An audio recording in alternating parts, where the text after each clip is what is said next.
అది ఎంత గొప్ప చరిత్ర అంటే సాక్షాత్తు శ్రీరామచంద్రుల వారే ఈ స్వామిని సేవించారండి. ఇక్కడికి వచ్చి రామసేతుకు సంబంధించిన శిల ఇది ఇక్కడికి తీసుకొచ్చారు. నాకు తెలిసి హైదరాబాద్లో మరి ఎక్కడైనా ఉందో లేదో నాకైతే తెలియదు, కానీ పాదదర్శనం చేసుకోండి, మీరు మనసులోనే స్మరించుకోండి స్వామిని. ఇక్కడ నరసింహస్వామి ఇక్కడ కూడా ఉన్నాడు అని చెప్పి ఈ మధ్యనే కనుక్కున్నారండి, ఇంకా వెలికి తీయలేదు. Hi friends, welcome back to Telugu thoughts channel. నేను మీ శ్యామన్మాల. ఫ్రెండ్స్, ఇవాళ ఒక అత్యద్భుతమైన ఆలయాన్ని మీకు చూపించబోతున్నాను. అత్యద్భుతమైన అని ఎందుకంటున్నానంటే ఆ ఆలయం చరిత్ర ఎన్ని వేల ఏళ్ళదో ఎవరికీ తెలియదు. ఇంకొక విశేషం ఏమిటంటే అక్కడున్న మూర్తిని సాక్షాత్తు శ్రీరాముల వారే అర్చించారట. ఇక ఊహించుకోండి ఆ ఆలయం ఎక్కడ ఉంది, ఆ మూర్తి ఎవరు, ఇవన్నీ విశేషాలు మనం చూద్దాం. ఇక వెళ్దాం పదండి ఫ్రెండ్స్. లైక్, షేర్, సబ్స్క్రైబ్ మాత్రం మర్చిపోకండి ఫ్రెండ్స్, ఒక్కటి నా రిక్వెస్ట్. ఓకేనా ఫ్రెండ్స్, ఇక వెళ్ళిపోదాం.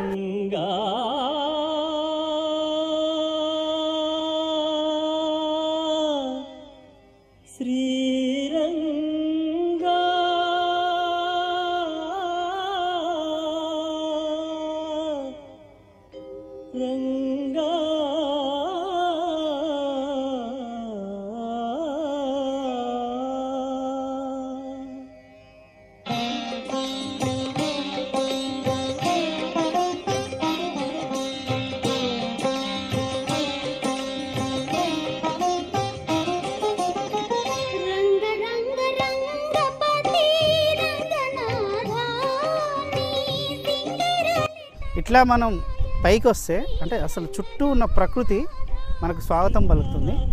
ఆ ప్రకృతి మధ్యలో చిన్న కొండ మీద మళ్ళీ కొన్ని కొండరాళ్ళతో ఒక గుహ లాంటిది మనకు కనిపిస్తుంది.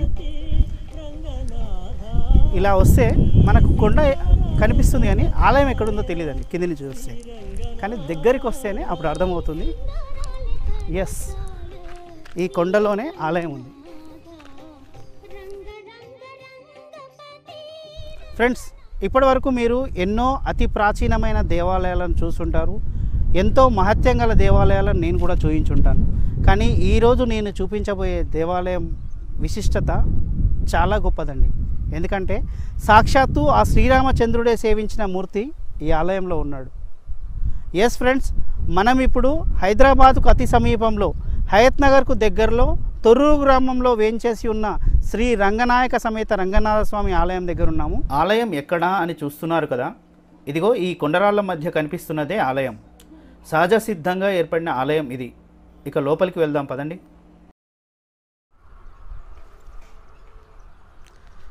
చూస్తున్నారు కదా, మనం ఇప్పుడు లోపలికి వెళ్ళాం. మొత్తంగా కూడా ఒక గుహ లాగా కనిపిస్తుంది చూడండి. గుహనే కానీ లోపల ఒక పెద్ద మందిరం లాగా అంటే ఒక ఆలయం లాగా ఏర్పడింది. చూసారు కదా, అంత గ్యాప్ ఇది. నిజానికి ఒకప్పుడు మనకు కనిపిస్తున్న ఈ ద్వారం కూడా మొత్తం రాయితో మూసుకొని పోయి ఉండేది. అయితే దాని తర్వాత ఈ మధ్యలోనే దాన్ని తొలగించి ఇప్పుడు మనకు కనిపిస్తున్నట్లుగా ఈ ఆలయాన్ని తీర్చిదిద్దడం జరిగింది. అసలు కింద ఈ బండలు ఇవన్నీ లేవండి ఒకప్పుడు, ఈ మార్బుల్స్ కానీ ఇవన్నీ కూడా తర్వాత ఈ మధ్యలో వేసింది. ఇదంతా రణధీర్ రెడ్డి గారు ఎవరైతే ఉన్నారో వారి ఆధ్వర్యంలో మరికొందరు కలిసి ఇవన్నీ చేయడం జరిగింది. మనకు లోపల రాగానే లెఫ్ట్ సైడ్ ఇక్కడ రామానుజుల విగ్రహం కనిపిస్తుంది. దానికంటే ముందు మీకు చూపించాల్సింది ఇది చూసిరు కదా, రామేశ్వరంలో అంటే శ్రీలంకకు వారధి నిర్మించారు కదా, ఆ రాయండి ఇది. తేలియాడే వంతెన వానర సైన్యంతో కలిసి శ్రీరాముల వారు నిర్మింపజేసిన రామసేతుకు సంబంధించిన శిల ఇది ఇక్కడికి తీసుకొచ్చారు. నాకు తెలిసి హైదరాబాద్లో మరి ఎక్కడైనా ఉందో లేదో నాకైతే తెలియదు, కానీ ఇక్కడ మాత్రం మీరు వస్తే ఇది దర్శించుకోవచ్చండి. చూసారు కదా, రామేశ్వరం దాకా వెళ్ళక ముందే మనం ఇక్కడ చూడవచ్చు.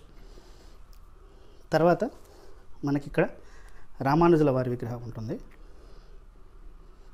ఆ తర్వాత ఇక్కడ ఆల్వార్ల విగ్రహాలండి, ఇవన్నీ కూడా 12 మంది ఆల్వార్లు చూస్తున్నారు కదా. ముందుకు వస్తే మనకి ఈ శిల మీద ఇప్పుడు కనిపిస్తున్నారు చూసారు కదా, స్వామి రంగనాథ స్వామి శయనించిన స్థితిలో మనకు కనిపిస్తున్నారు. రంగనాయకి అమ్మవారు ఆయనకు పాదసేవ చేస్తున్న భంగిమలు ఇక్కడ కనిపిస్తున్నారు. ఇక ఇప్పుడు శ్రీ రంగనాయకి సమేత రంగనాథ స్వామిని తనివి తీరా దర్శించుకుందాం. చూస్తున్నారు కదా, స్వామి ఆదిశేషుపై పవలించి ఉన్నారు. వెనక ఆ పడగలు కనిపిస్తున్నాయి చూడండి. ఇక స్వామి నగుమము చూసారా, ఎంత ప్రసన్నంగా ఉంది. మీరు కోరుకోండి నేను వరాలిస్తాను అన్నట్లుగా చూస్తున్నారు. నుదుటన తిరునామం, ఆ పైన ధగధగా మెరిసిపోతూ కిరీటం. ఆహాహా, ఇది కదా సౌభాగ్యము, ఇది కదా ఆనందం. ఆ స్వామిని చూసిన కన్నులే కన్నులు, ఇంకా ఇంకా చూడాలనిపించే సౌందర్యం, మనసు నిండా ఏదో తెలియని సంతృప్తి. అలా కొంచెం పక్కకు వస్తే పట్టు ఉత్తరీయం, పూలు, తులసిమాలలతో ఎంత బాగుంది అలంకరణ. ఇక రంగనాథ స్వామికి కాళ్ళు ఒత్తుతూ లక్ష్మీ అమ్మవారు కనిపిస్తున్నారు. ఇంకొంచెం కిందికి వస్తే చూడండి మన భాగ్యము, స్వామి నిజపాద దర్శనం. ఎంతో పుణ్యం చేసుకుంటే కానీ ఈ అదృష్టం రాదు. కల్లారా స్వామి పాదాలు చూసుకొని ఓం రంగనాథాయ నమః అని మనసులో స్మరించుకుంటూ నమస్కారం పెట్టుకోండి. నిజంగా ఈ వీడియోను రికార్డు చేసిన మీ అందరికీ చూపించగలిగిన నాదెంత అదృష్టమో కదా అనిపిస్తోంది. ఈ నిజపాద దర్శనం మాత్రం నాకు తెలిసి ఎక్కడ లేదండి. ఇప్పుడు మీకు కనిపిస్తుంది కదా ఎదురుగా, ఈ విగ్రహము 2018లో శ్రీ జిఆర్ స్వామి వారు ప్రతిష్ఠించారండి. ఇప్పుడు ఇది సో ఇక్కడ వెలిసిన స్వామి ఇక్కడున్నారు, ప్రతిష్ఠించబడ్డ స్వామి చూసారు కదా. ఈ ఉత్సవమూర్తుల విగ్రహాలు కూడా మనకు కనిపిస్తున్నాయి. సో ఇది ఆలయం అండి, మీకు కనిపిస్తుంది చూడండి ఎంత బాగుందో. మొత్తం కూడా అంటే రాళ్ళన్నీ అంత సహజ సిద్ధంగా ఆలయంలాగా, అంటే ఇదంతా స్వామివారి కృప అండి. வெத்தம் நெய்யத்துண்ணம் குலத்தில் பிறந்துனி உத்தேவளெங்களை கொள்ளாமல் போகாது இத்தை கொரை கொள்வான் அன்றுகான் கோவிந்தா எத்தைக்கும் ஜேஜேன் விரவிக்கும் குந்தன்னோடு தூமே. ఈ ఆలయం చరిత్ర కొన్ని వందల సంవత్సరాలు, వేల సంవత్సరాలను చెప్పడానికి లేదండి. ఎందుకంటే అది ఎంత గొప్ప చరిత్ర అంటే సాక్షాత్తు శ్రీరామచంద్రుల వారే ఈ స్వామిని సేవించారండి ఇక్కడికి వచ్చి. నిజంగా ఒకసారి ఊహించుకోండి, శ్రీరామచంద్రుడు నడయాడిన నేల ఇదండి ఇప్పుడు మనం ఉన్న ఈ ఆలయము. స్వామివారు త్రేతాయుగం నాటి నుంచి ఇక్కడ ఉన్నారని పెద్దవాళ్ళు చెప్తారు. శ్రీరాముడు లంకానగరానికి వెళ్ళడానికి రావణాసుర సంహారం కోసం బయలుదేరినటువంటి సమయంలో ఇక్కడికి వచ్చి ఇక్కడ స్వామివారిని దర్శించి తర్వాత యాదగిరిగుట్ట వెళ్ళి యాదగిరిగుట్టలో ఉండేటువంటి యొక్క లక్ష్మీ నరసింహస్వామి వారిని దర్శించి ఇక్కడి నుంచి వెళ్ళారు అని మనకు చాలా తెలిసినంత వరకు స్వయంభూ విగ్రహాలు చాలా చోట్ల ఉన్నాయి. కానీ ఒక ఆలయమే ఏర్పడడం అంటే స్వామివారి ఆలయాన్ని ఏర్పరచుకొని స్వయంభూగా ఇక్కడికి అంటే వెళ్ళడం అనేది ఎంత గొప్ప విశేషం అండి. ఇంకా విశేషం ఏంటి తెలుసా, మన వెనక ఉన్నారు కదా ఆళ్వార్లు, వారితో కలిసి వారు కూడా ఇక్కడ స్వయంభూగా ఇక్కడ విగ్రహాలు రావడం కూడా నిజంగా ఎంత మహత్యం అండి. తద్విష్ణో పరమం పదకం సదా పశ్యంతి సూరయః దివీవ చక్షురాతతం. స్వామి ఆళ్వారులతో కలిసి ఎక్కడైతే వేంచేసి ఉన్నారో ఆ ప్రదేశము మన కంటికి కనిపించేటువంటి యొక్క స్వర్గం అని వేదం చెప్తుంది. ఈ ఆలయంలో వెనక ఒక చింత చెట్టు ఉంటుందండి. ఇప్పుడు మనకు ఆ కిటికీలో నుంచి కనిపిస్తుంది, మీకు అది చూపించే ప్రయత్నం చేస్తాను నేను. మనకు వెనుక నుంచి పైన చెట్టు కొమ్మలు ఇవన్నీ కూడా మనకు కనిపిస్తాయి. అయితే ఈ ఊరికి తొర్రూరు అనే గ్రామంలో ఈ ఆలయం ఉంది. తొర్రూరు అనే పేరు రావడానికి కారణం ఈ చింత చెట్టు అండి. ఈ చింత చెట్టుకు ఉన్న తొర్ర కాబట్టి తొర్ర ఉన్న ఊరు తొర్రూరుగా మారిందనమాట. సో మరి చింత చెట్టుకు ఏంది ప్రశస్తం అంటే, ఇక్కడున్న నమ్మాళ్వారు స్వామివారు ఏదైతే ఉన్నారో ఆయన అంటే ఈ 12 మంది ఆళ్వారుల్లో ఒకరు నమ్మాళ్వారు. ఆయన చరిత్ర చాలా గొప్పదండి, భగవంతునితో సమానంగా చూస్తారు. 4000 పాశురాలు రాశారండి. పాశురాలు అంటే కీర్తనలు. ఆయనకు చింత చెట్టు తొర్రకు ఒక సంబంధం ఉందండి. అదేంటో మనం స్వామివారిని అడిగి తెలుసుకుందాం. ఈ నమ్మాళ్వారు అనేటువంటి వారు పుట్టిన తర్వాత పిల్లవాడు ఏ విధమైనటువంటి యొక్క కదలిక లేదు, ఒక మాట లేదు, ఒక పలుకు లేదు. తల్లిదండ్రులు ఏం చేశారు అంటే ఈ అబ్బాయిని పెంచి ప్రయోజనం లేదు అని చెప్పేసి అనుకున్నటువంటి కాలంలో అప్పటి కాలంలో ఈ పిల్లవాడిని ఒక బుట్టలో పెట్టి ఒక అడవిలో ఒక దగ్గర వదిలిపెట్టారు. ఈ విధంగా వదిలిపెట్టినటువంటి యొక్క సమయంలో ఆ పిల్లవాడు అక్కడి నుంచి ఆ బుట్టలోంచి బయటికి వచ్చి అక్కడి నుంచి ఆ పక్కనే ఉన్నటువంటి యొక్క చింత చెట్టు యొక్క తొర్రలో తపస్సు చేసి స్వామివారిని గురించినటువంటి యొక్క వైభవాన్ని చెప్తూ 4000 పాశురాలు అంటే పాటలు ఇవి ఆయన వ్రాశారు. ఆ తర్వాత ఇక్కడ ఉన్నటువంటి యొక్క ప్రత్యేకత ఏంటి అంటే ఎక్కడైతే నమ్మాళ్వారు ఉన్నారో వారి పైన చింత చెట్టు ఒకటి దానంతటదే ఉద్భవించింది. ఒక తమిళ భక్తునికి నమ్మాళ్వారు కలలో కనిపించి, నేను ఈ ఒక ప్రదేశంలో చింత చెట్టు కింద వేంచేసి ఉన్నాను, స్వామివారు కూడా ఉన్నారని చెప్తే ఆ తమిళనాడుకు చెందిన భక్తుడు అన్ని ప్రాంతాలు గాలిస్తూ అంటే ఈ నమ్మాళ్వారు చెప్పిన గుర్తులన్నీ బట్టి అన్వేషిస్తూ ఈ ప్రాంతానికి వచ్చి ఇక్కడ కనుక్కున్నానండి ఈ నమ్మాళ్వారి విగ్రహాన్ని చింత చెట్టుతో సహా, అదేవిధంగా స్వామివారి విగ్రహం. ఆ విధంగా ఇది వెలుగులోకి వచ్చిందండి. నిజంగా ఎంత గొప్ప చరిత్ర కదా. ఇక ఈ ఆలయానికి ఉన్న మరో ప్రత్యేకత, ఈ ఆలయానికి ఉన్న ద్వారం ఉత్తరం వైపు ఉండడమే. వైకుంఠ ఏకాదశి రోజు మాత్రమే కాదు, ఎప్పటికీ ఇక్కడ ఉత్తర ద్వారం గుండా స్వామిని దర్శించుకోవచ్చు. నా అదృష్టం చూడండి, నేను ఏ రోజైతే ఈ ఆలయం వీడియో తీసుకోవడానికి ఇక్కడికి వచ్చానో ఈరోజు ఇక్కడ కళ్యాణం నడుస్తుంది, కళ్యాణం జరుగుతుంది. అయితే ప్రతి మాసంలో కూడా అంటే ప్రతి నెల కూడా స్వామివారి కళ్యాణోత్సవం ఇక్కడ జరపబడుతుంది. ఇంకొక విషయం, ప్రతి ఆదివారము ఇక్కడ సుదర్శన హోమం కూడా జరుగుతుందండి.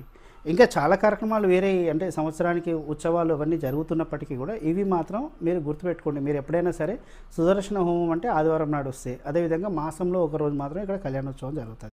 నమః ఓం విష్ణవే నమః ఓం మధుసూదనాయ నమః ఓం త్రివిక్రమాయ నమః ఓం వామనాయ నమః ఓం లీలానామధేయాయ తయోర్దంపత్యోర్జాతస్య వీరన్నామ కుమారమరుతస్సుచీనాగుం సుజగిన్హినోన్యానికం కళ్యాణ మహోత్సవ నిర్వహణాధికార సిద్ధ్యర్థం సర్వారిష్ట నివృత్త్యర్థం మాంగళ్యతంతునానేన జగద్రక్షణ హేతునా కంఠేర్పయామి శుభగే త్వంజీవ శరదాం శతం మాంగళ్యధారణ ముహూర్తః సుముహూర్తోऽస్తు అచ్చదిష్టదశాంగులం పురుష ఏవేదగం సర్వం.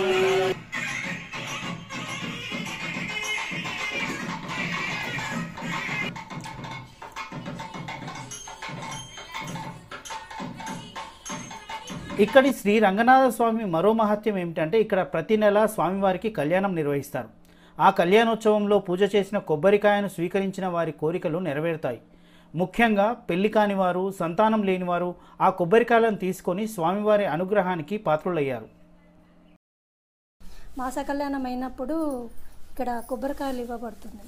అంటే పిల్లలు కాని వాళ్ళకి, పెళ్ళి కాని వాళ్ళకి అలాంటి కొబ్బరికాయ తీసుకున్నప్పుడు వాళ్ళకి తప్పకుండా వాళ్ళకు దేవుని అనుగ్రహం తప్పకుండా కలుగుతుంది.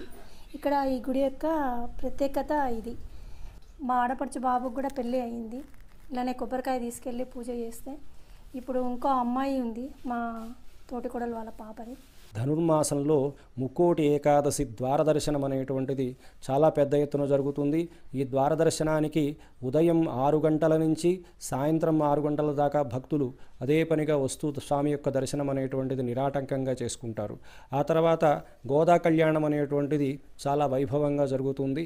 ఇటువంటి యొక్క ఉత్సవాలు ప్రతి నెలకు ఒకసారి స్వామికి జరుగుతూ ఉంటాయి. కొన్ని వేల సంవత్సరాల చరిత్ర ఉన్నప్పటికీ కూడా సుమారుగా ఒక 100 లేదంటే 80 సంవత్సరాల కింద నుంచి కూడా ఎవరికీ తెలియని మరుగున పడిపోయిన పరిస్థితికి వచ్చిందనమాట. దీన్ని అంటే ఎవరైతే ఇప్పుడు ఆలయ ధర్మకర్త ఉన్నారో చైర్మన్ కూడా ఆయన రణధీర్ రెడ్డి గారు, వారి దంపతులు విజేత గారు, ఇద్దరు దంపతులు కలిసి ఇక్కడ ఈ ఆలయాన్ని ఈ స్థితికి తీసుకొచ్చారండి. మనకు కనిపిస్తుంది కదా ఇప్పుడు ఇవన్నీ కూడా. నిజంగా వాళ్ళిద్దరి గురించి కూడా చెప్పుకోవాలండి.